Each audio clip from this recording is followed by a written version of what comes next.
श्री गोपाळ कृष्ण भगवान की जय। लीळा नंबर 412।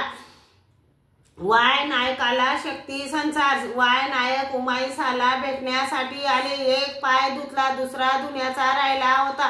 तेव्हा उमाईसाने म्हटले, रूपेचे गुरु श्री चांगदेव राऊळ सर्वज्ञ आले आहेत। वाय नायक म्हणाले, रूपेचे गुरु श्री चांगदेव राऊळ आले आहेत। मग तसाच त्यांना सर्वज्ञांकडून शक्ती संचार झाला। त्यांनी पाय मागे घेतला आणि तसेच बाजारात गेले, पान सुपारी घेतली। मग सर्वज्ञांच्या दर्शनाला येत होते तेव्हा लोक विचारू लागले, हे काय वाय नायका?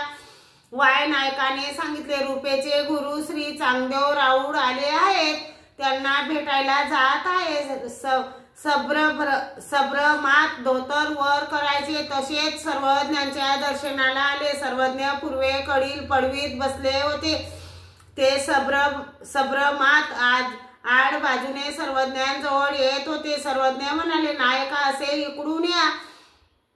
मग ते पायरीवरून आले, पान सुपारी भेट दिली, सर्वज्ञांना दंडते घातली, श्रीचरणा लागले आणि सर्वज्ञांजवळ पालथी मांडी घालून बसले व म्हणू लागले, जी रूपे सर्वज्ञांचे गुण सांगत होती। ते थोडे सर्वज्ञांच्या ठाई जे दिसत आहेत ते जास्त तिला सांगता येत नाही।